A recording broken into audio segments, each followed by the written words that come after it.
Henry, Portrait of a Serial Killer isn't your typical horror movie.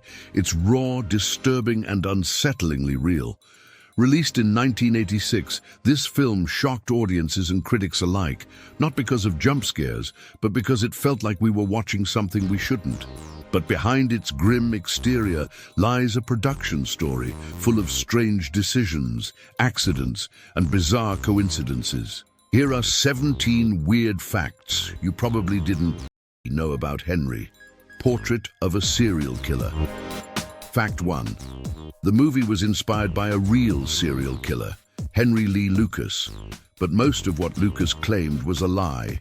He confessed to over 600 murders, but investigators later realized he fabricated most of them. Director John McNaughton decided to take Lucas's name and make a movie not about him exactly, but about the idea of evil that doesn't make sense.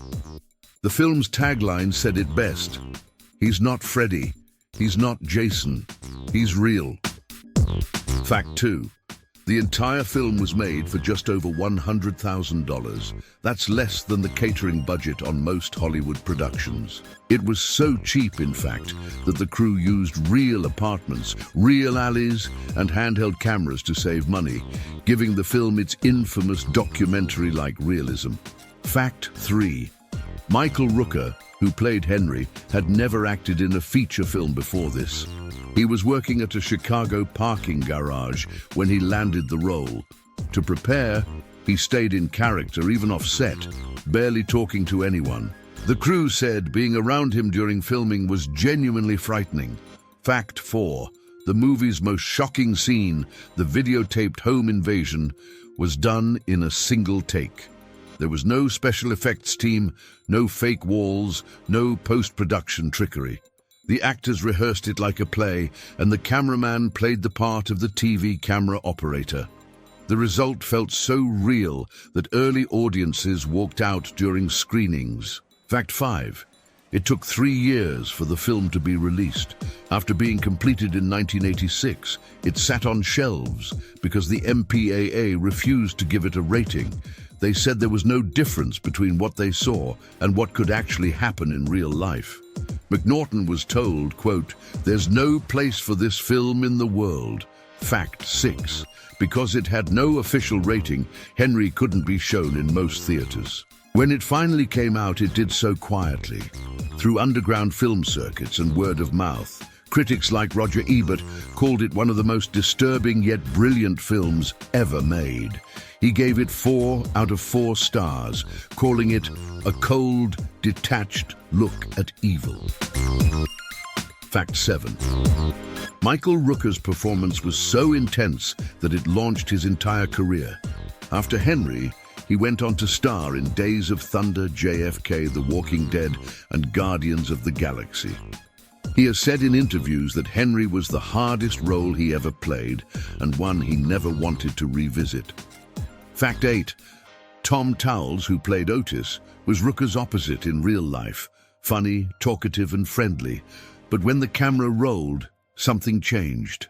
McNaughton described the transformation as terrifying, saying that Towles brought a gleeful madness that made Henry seem even colder by contrast. Fact 9. The film's violence isn't graphic by modern standards, but it feels worse because of how it's shot. Instead of showing the murders directly, the camera lingers on the aftermath, still bodies, open eyes, quiet rooms. This made audiences fill in the blanks with their imagination, which is always more disturbing. Fact 10. One of the weirdest production challenges came from the sound design.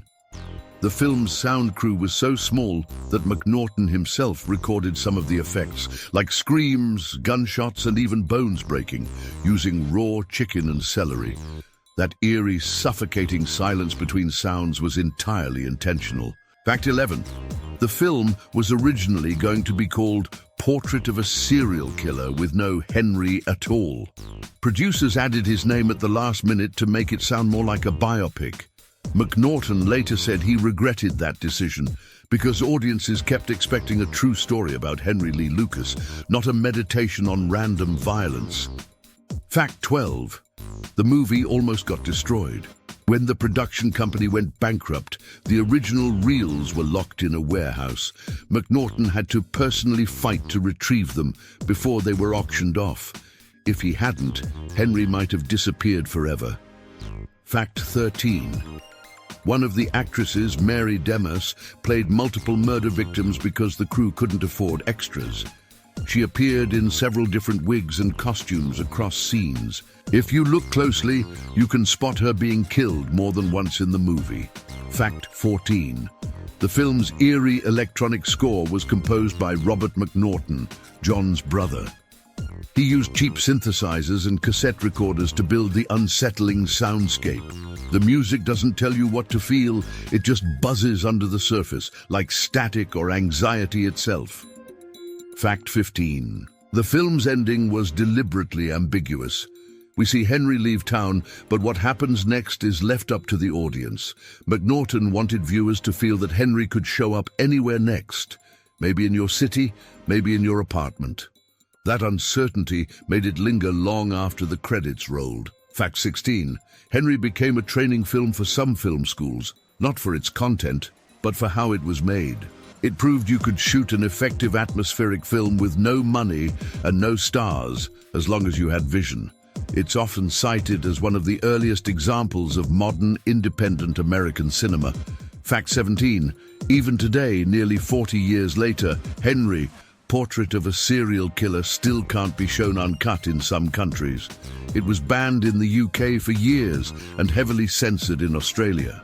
Despite this, or maybe because of it, it developed a cult following. Fans see it not as a horror movie, but as a mirror reflecting the darkest parts of humanity. At its heart, Henry, Portrait of a Serial Killer, isn't about gore or shock. It's about the banality of evil, how violence can come from anyone, anywhere, without reason. It's a film that leaves you unsettled, not because of what you see, but because of what you realize. That's the real horror. At its heart, Henry, Portrait of a Serial Killer, isn't about gore or shock. It's about the banality of evil, how violence can come from anyone, anywhere, without reason. It's a film that leaves you unsettled, not because of what you see, but because of what you realize. That's the real horror. And that's what makes Henry one of the strangest, most haunting films ever made. But there's something deeper hiding beneath its grim, grainy surface. Something that still fascinates film critics and horror fans decades later. The movie challenges the very idea of what it means to watch violence. In most horror films, there's a rhythm, a build-up, a payoff, a scream, then relief. Henry denies you that release. It shows you violence without structure, without meaning, and without comfort. It doesn't ask you to cheer for the killer or fear him. It asks you to sit in the same room with him. And that makes it more disturbing than any slasher ever could be. John McNaughton himself said he wasn't trying to make a horror film at all. He was making a story about indifference, the cold, unfeeling look of a man who doesn't care whether you live or die. The horror comes from the ordinariness of it. Henry isn't a monster from your nightmares. He's the guy you might pass in a hallway or sit next to on a bus. That realization is what lingers long after the credits fade. The film's impact on the genre was huge. It influenced a generation of directors who wanted to strip away the gloss from horror and return it to something raw and human. You can see echoes of Henry in later works like Man Bites Dog, Natural Born Killers, and even The Blair Witch Project. Each of these films uses realism, uncomfortable intimacy, and psychological unease to make you question what you're watching. And despite its reputation, Henry isn't just a movie about murder. It's a story about loneliness. It's about people on the margins of society, disconnected and invisible, finding connection only through destruction. In its own twisted way, it's a portrait of broken human beings trying to feel something, anything, in a world that's long stopped caring. When you think about it, the movie is as much about the viewer as it is about Henry. Why do we watch it? Why are we drawn to stories like this, to violence, to tragedy, to darkness?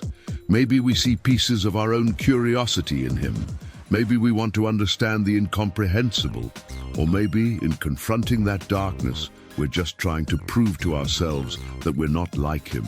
Over the years, Henry, Portrait of a Serial Killer has earned its place as one of the most influential and controversial films ever made.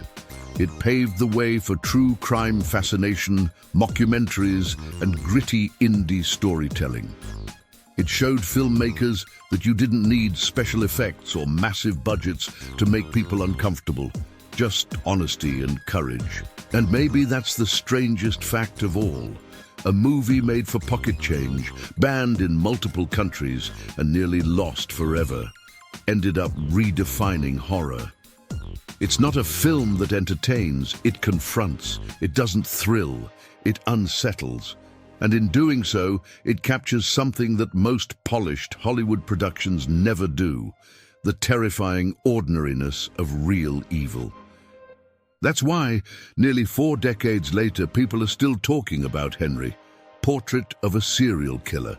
It's not just a cult classic, it's a warning, a reminder that true horror doesn't come from monsters, masks, or blood. It comes from the quiet, unfeeling man walking down the street, blending into the world as if nothing at all is wrong.